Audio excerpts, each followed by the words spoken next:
मैं Rose Oraon, assistant professor, department of history, Ramgarh college, Ramgarh, Vinoba Bhave university, MA, semester 2, subject code history C05, skill in history writing, unit C, chapter 5, research methodology पर प्रश्न आंतरिक और बाहरी आलोचना से आप क्या समझते हैं पर जानकारी दे रही हूँ। शोध एक ऐसी प्रक्रिया है जिसके द्वारा अतीत संबंधी नवीन तथ्यों की खोज कर ज्ञान की सीमा को विस्तृत किया जाता है। ऐतिहासिक अनुसंधान में जो प्रलेख अथवा अवशेष उपलब्ध होते हैं उन्हें प्रामाणिक मान लेना शोध की दृष्टि से उचित नहीं माना जाता है।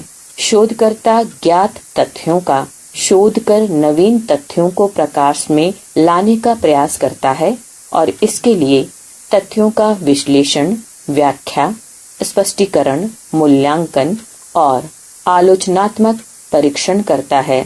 शोधकर्ता को बहुत ही बारीकी से पहले उनकी प्रामाणिकता निर्धारण करना होता है कि वह प्रलेख अथवा अवशेष मौलिक, असंदिग्ध और वास्तविक है या नहीं।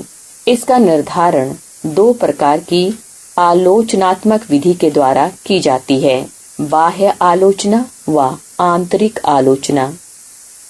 बाह्य आलोचना साक्ष्यों की सत्यता को जानने के लिए बाह्य आलोचना विधि के अंतर्गत प्रलेख अथवा अवशेष की वैधता व शुद्धता की जांच की जाती है। इसे आरंभिक आलोचना भी कहा जाता है। इस विधि में शोधकर्ता इस प्रश्न का उत्तर जानने का प्रयास करता है कि क्या यह वही है जो मूल रूप में था अथवा मूल रूप का आंशिक या पूर्णतः परिवर्तित रूप है। मुख्य रूप से इसके अंतर्गत प्रलेख के मूल लेखक और अवशेष के स्रोत की जांच की जाती है। प्राप्त साक्ष्य किस युग में और कब लिखा अथवा बनाया गया, किसने बनाया, किन परिस्थितियों में बनाया गया, क्या यही इसका मूल रूप है आदि पक्षों पर जानकारी एकत्र करके उसके मौलिक एवं प्रामाणिक होने के निष्कर्ष पर पहुंचा जाता है। लेखक की विशेष रूप से जांच की जाती है कि उसकी मूल कृति है कि नहीं। आंतरिक आलोचना आलोचनात्मक परीक्षण के अंतर्गत आंतरिक आलोचना की दूसरी विधि का प्रयोग इतिहासकार के कथन तथा विश्वसनीयता को प्रमाणित करने के लिए किया जाता है। इसे उच्च स्तरीय आलोचना भी कहा जाता है। यह दो प्रकार स्वीकारात्मक और नकारात्मक रूप से की जाती है। स्वीकारात्मक आलोचना के अंतर्गत लेखक के मूल चिंतन को समझा जाता है। इस विधि में लेखक की अवधारणाओं तथा विचारों को जानने का प्रयास किया जाता है। शब्दों के अर्थ भाषा के संदर्भ में अलग अलग स्थानों में उनके उपयोग भिन्न होते हैं। कई बार एक ही शब्द का प्रयोग अलग अलग संदर्भ में किया जाता है, जिससे उसके अर्थ में भी बदलाव हो जाता है। जैसे बिल शब्द का प्रयोग कई अलग अलग अर्थ में होता है।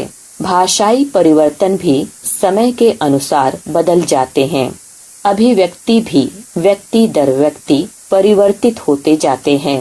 परिस्थिति, संदर्भ और अर्थ के आधार पर भी इतिहास लेखन निर्भर करता है।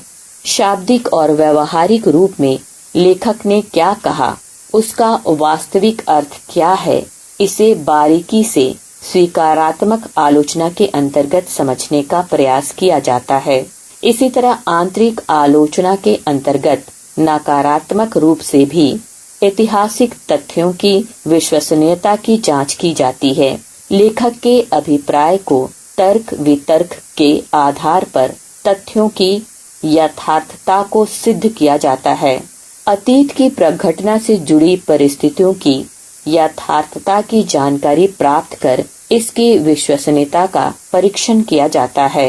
नकारात्मक आलोचना के आधार पर यह भी ज्ञात किया जाता है कि किन परिस्थितियों के कारण प्रत्यक्षदर्शी ने प्रघटना संबंधी यथार्थ विवरण प्रस्तुत नहीं किया या नहीं कर सका।